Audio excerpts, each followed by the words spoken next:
Alrighty. I hereby call to order this meeting of the Planning Board Tuesday, September 8th, and conference room B at 6 o'clock. Is there anyone from the public that wants to say anything today? Got a big crowd out there tonight. I can tell. So our first order of business is to look at the minutes from August 25th. I have them here. Has everyone had a chance to review them? Who was present? So you have the right quorum. I'm not sure if you do. We have 3 out of 5. Okay. All right. So that's Yep. quorum. Is there a motion to approve or any I'm comments? making a motion, we approve the minutes. Is there a second? Okay. All in favor? Aye. Aye. All against? Abstentions? One abstention. All right. So the next order of business here is we have no old business. We're going to move to the public street acceptance policy, the City Council Public Safety Subcommittee. So I have a copy of this document here. Jess, do you want to tell us a little bit about this? Well, I could defer to Dan. No, I was kind of down here because I was been on vacation. I mean, I know that she was presenting it or going to present you with a document, so I just Right. kind of wanted to, because we're having a meeting a week from tonight, so I just kind of wanted to. Okay, all right.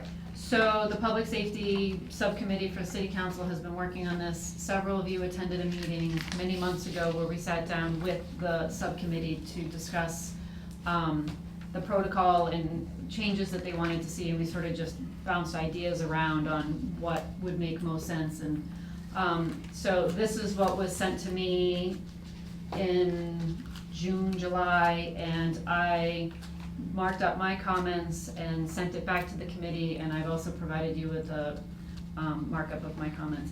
I mean, I think it's in better shape than the last time we saw it. I still think it's confusing from an applicant standpoint. I had a really hard time following myself what the procedure was, so I think that there's still some organizational things that need to happen as part of this, and maybe that'll happen as part of the formatting process, I don't know, but. I'm glad you said that. I mean, because just looking at the copy that I have that I printed out, it's got all these handwritten notes all over the place. Those are my notes. Okay. Those are my handwritten notes. So what you really need, what was provided by the subcommittee was the typed up version. All those handwritten stuff, that's Your all me. commentary. Okay. That's all me, so you can see where Okay. I'm coming from. All right. So in terms of process here, what you're looking for, it's your subcommittee, is that correct? I'm a member. It's really, Counselor Hayes has really been into this. Driving it? Right, driving it. So what you're looking for is for the planning board to go through this bit by bit and kind of embed it and kick it back, or? I guess that was her. Yeah, I think the whole thing is not just the planning board. I think with the street accept, we have some subdivisions that have been on the books now for over 16 years that have never been accepted. Okay.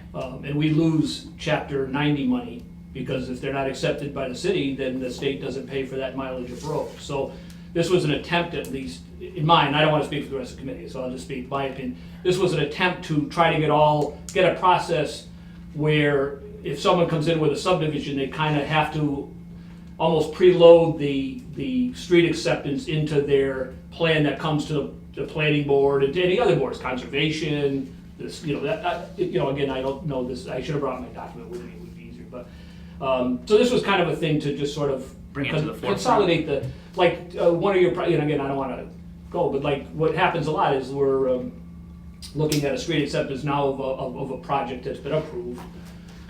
And we're not sure exactly, this planning board gave certainly, what do you call it? Exemptions or conditions that, like lowered conditions or whatever.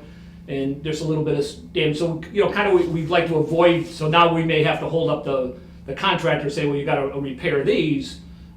Mainly, I'll just give you, it was like around berms, instead of, it's a granite is the standard.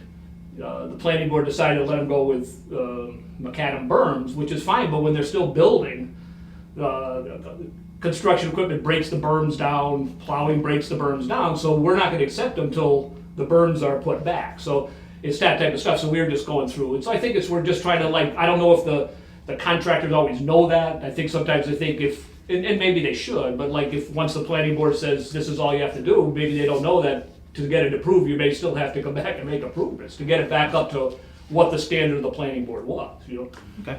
So I think so that's what it is. It's not, unfortunately for you guys, I think it does put a little, and maybe too much, Jessica, on the planning, puts a lot more on the planning board, I think, to get these people to sign off, or the planning department too, I think, and I don't know if that's wholly fair, but. Well, what also makes it tricky, I think, if you look at it from the developer's perspective, is that really what a subdivision is in the planning and zoning world is the road construction. Those lots can sit vacant for as long as they need to sit vacant because they can't sell them, they can't build on them because they don't have the financing. So a lot of it is tied to the developer's financing and what they're able to acquire for financing. Some of our local developers can access financing really easily, some of them can't. So that's where it gets a little bit tricky, and I think from their perspective, they want to try to get the road accepted because they financially are having a hard No, time, absolutely. so it's like this, it's a sort of, Balance. it's a juggling act, I guess, Right. and so, Did you have a chance to read some of Jessica's comments in this? Yes, I have that document, I read it before, I just, I thought Councilor Hayes might come tonight, so I thought she would be the one kind of being presenting it, so I just kind of wanted to hear what you guys, if you were gonna make any comments, or what she was gonna make for that. what she said in the email that she sent to us I read was, that, yeah. was everything was fine. Planning board just needs to determine what they wanted to do about performance guarantees, performance I bonds. saw. I didn't know which one. And then, She says whichever method is easiest to deduct maintenance fees is good for us. Which makes it kind of an accounting. well, and this is where it gets complicated back to the financing side of it is, so for instance, Paul Street, he put up lots. That was his guarantee, because he didn't have the history of being able to, I think it was his first subdivision. So he couldn't get a bond, because he didn't have, and bonds are really hard to get unless you're like a big-time construction contractor. So typically, we have letters of credit, which are from local banks, that we contact the bank and get them renewed year after year, as long as it's, the subdivision is still under. I don't know how I would deduct, I don't understand how I'd be able to deduct from a letter of credit. I certainly can't deduct from a covenant of lots. If somebody puts up lots, I don't know how I'm gonna get money out of them. So that's where I guess I kind of ran into a stumbling in terms of using the performance guarantee to pay for the winter maintenance and the upkeep until it's accepted as a public way. And I almost feel like just invoicing them would be the way easier method, because I'm not sure how I don't know how it would. What would you invoice for exactly? Well, it was for the plowing, is what it said in here. Again, just as a point of, the state, there's been several state committees and boards saying that until the road's accepted, unless you have a vote citywide, you're not supposed to be using city money to plow private streets. Got it. I see. So that's what's kind of moving this. In other words, so again, when you go back to some of these developments that have been being plowed for 14 years, and again, we're not getting Chapter 90 money, it doesn't seem a good deal for the city. Yeah, great. So we're trying to make a procedure where obviously you can't necessarily do it the day their plan is, but and you try to be, the city has to be mindful of public safety too. You can't just leave people out there. So I think that. So I think that's a little of what's pushing it too, and I think that's where the money comes from. In other words, if there's a time lapse, then the city will keep plowing it, but they're gonna get invoiced for the plowing. No, I And I think it's a certainly real will bring issue. that back to the committee on a better way to invoice it or whatever. Yeah, That's what I was going to suggest. Is if it seems like you're accepting of some of these changes, if maybe we could integrate Jess's comments. I did read them and didn't have anything that I wanted to add. Did anyone here have anything they want to add to this? The comments were good. And well thought out. Harry? I read, I kind of read that whole thing, and one part, I think I read the right thing, but anyway. What I found really, really funny was the part that when they're charging somebody so much to plow their street, or sand the street per hour, or whatever it was. Was that in there? Yeah, there's a per hour charge, I think it's Yeah, probably well, based on. who's it to say how long it takes to plow a road, depending on how much snow is there, or the sand road? Right, well, I mean, Money. Are they gonna charge the homeowner that? no, they're gonna charge the developer.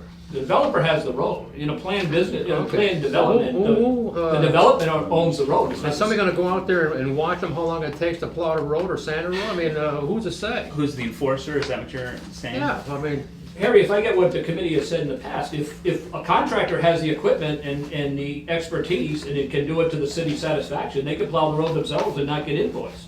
This is Well, I'm just going by this is what- for a developer that has the city plowing it, and so Yeah. it's the public works that's gonna say, this road, we plow, and this is what it I'm costs just to trying plow. to figure out how they can determine how long it's gonna take and what they're gonna charge, that's all I was trying to figure out. Right. So has your committee checked in with, I mean, I know that you've talked to the city engineer quite a bit on Right, this. and I think she's checked with She has checked with Joe too, DPW? but I'll Okay. put that on my list too. Okay. Make sure that- I got my checklist here. So, I think this is moving forward well. Integrate Jess's comments, look at invoicing and how that might be possible. Looking at enforcement, I guess would be checking with DPW. With DPW. Then- On the pricing, or how it's Yeah. gonna be determined, right? How, Sherry, that's your question, in other words, how is public works Right. gonna determine? Right. Because, I mean, obviously, a 12-inch storm and a 4-inch storm are two different. Exactly, or Are 3 gonna foot take, storm. you know, one's gonna take, let's just say an hour and a half, and Yeah. one's gonna take 40 minutes, you know?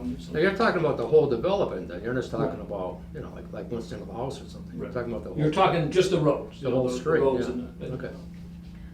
One other person to check, and I only know because when I sent her this with the planning board agenda, she hasn't seen it yet, it's the city clerk. And she's mentioned a lot in here in terms of what her responsibilities are, and so it would be worthwhile, she had not seen the document at all.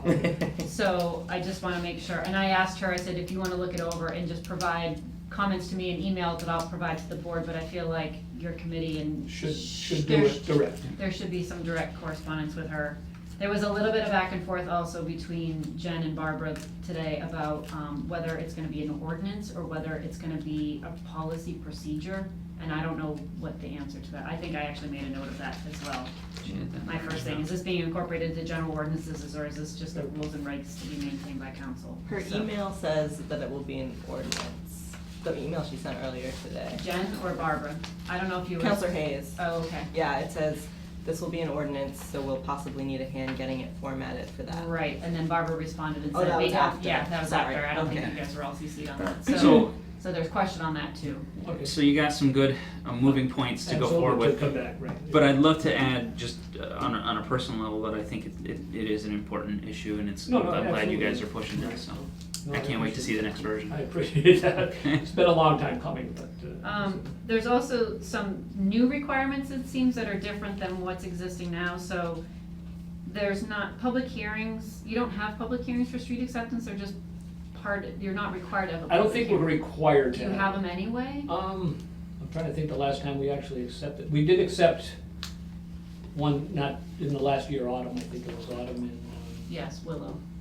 I believe there was yes, there was a public hearing because, well, I shouldn't say that, I believe there was a public I hearing. would check won't with say 100%. Barbara on But that. I'll check on that. Yeah. I think we had a public hearing, I'm not sure if it's, because sometimes the city council, even if it's not required, sometimes do it we anyway. feel that we wanna do Sure, it sure. anywhere way, because Okay. obviously, people that live in the neighborhood or whatever might. Sure, have- sure, yep, okay, But I will check on that. okay. Do you do butter notifications when you do public hearings, or no? No, Okay. Okay, are we all set? I don't think any vote is required there. anything, any other things you want? No. I'm the messenger, you know. Any other comments? All right, thank you very much. No, I appreciate it, thank you very much. So what do we, I'm sorry, I just wanna, what do we do about the financing part? Are you looking into that, Dan? yeah, I'm sorry. I have that on there, I'm gonna just Okay. bring it and see if we Okay. can't talk in the committee about, some of your concerns of how it would be best to be invoiced versus. Okay, Because I understand what you're saying, if someone's putting up a lot, is, what do I do, just You know, how do a you- lot, right, or, yeah. or how do I, right. okay, alright, I just wanna Yeah. make sure it was, So let me I just. didn't know if there was something I needed to do, that's. No, I will, Okay, I'll make all that right, clear to the that's fine, committee and okay. they can decide what. And I think definitely, because we've seen this come up again and again on other issues, how to handle the financing, probably the biggest thing we're gonna face. So when it comes back before us, that'll probably be question Right, number one. right. No, absolutely. Okay, thank you. Thanks. Okay. Alright. See you guys later. Be well. Right. All right, so the next item we have here is an opinion request from the planning board. It's a ZBA application on 15 Summit Ave from Sandra Kobilars. They have a non-conforming lot. They want a special permit variance. I don't know if anyone's had a chance to see this yet. I'll pass it around. I'll start with you, Jim. I personally don't have any comment to give back to them. So if anyone has something, let me know. Otherwise, I would recommend that we give our standard opinion, unless you have something you want to I add. mean, I can fill you in on the backstory if you want it, but I don't need to if you don't need to. Yep, what is it? It says they're looking for, oh, it's So essentially, there was a pre-existing non-conforming commercial use in a residential neighborhood. It looks like a residential home, it was a printing studio for a long time. An individual purchased it with the intent of converting it to a single-family house, which we thought was great since that was conforming to the neighborhood in terms of uses. Apparently the house was structurally unsound, so they demoed it. And in doing so, Oh, no, they're not. they triggered and needed a variance because it's a pre-existing non-conforming lot, so they didn't do their. No. So, and it is non-conforming because it is The not lot enough size. frontage, or? The lot size, it's Okay. tiny lot size and the setbacks, it violates setback requirements and it violates, lot size for that neighborhood. Sounds like the ZBA can handle that one. Yeah. So, shall we pass on our usual comment of no comment? Okay, I don't believe we need a vote for that. So, will you pass that on for us, Jess? Yes, Thank you. you should actually just write on it, no comment, please, and I'll stick it in Jamie's mailbox for the file. Thank you. All right, we have no other administrative items here. I tend to give Jess an opportunity to let us know if there's anything coming up big that we need to worry about. No, the next meeting will be the continued public hearing for the zoning map, so please make that a priority and attend, if you can. And, That's the 22nd? yes, you won't be here. I can't. Okay. This month is hard for me, I'm Okay, sorry. No, it's fine. Thank you for letting me know. Everybody else, you better show up. And what else is on our agenda for the next meeting? I think that's it. I feel like there's something else, but I can't remember. Okay, it's that kind of day. All right, is there a motion to adjourn? Make a motion, we adjourn. Is there a second? All right, great. All in favor? Aye. Aye. All against? Any abstentions? No? Unanimous? Have a great Who Who was day. second on that? Who seconded? Thank you. And the camera, please. 17 minutes, good enough here for 7.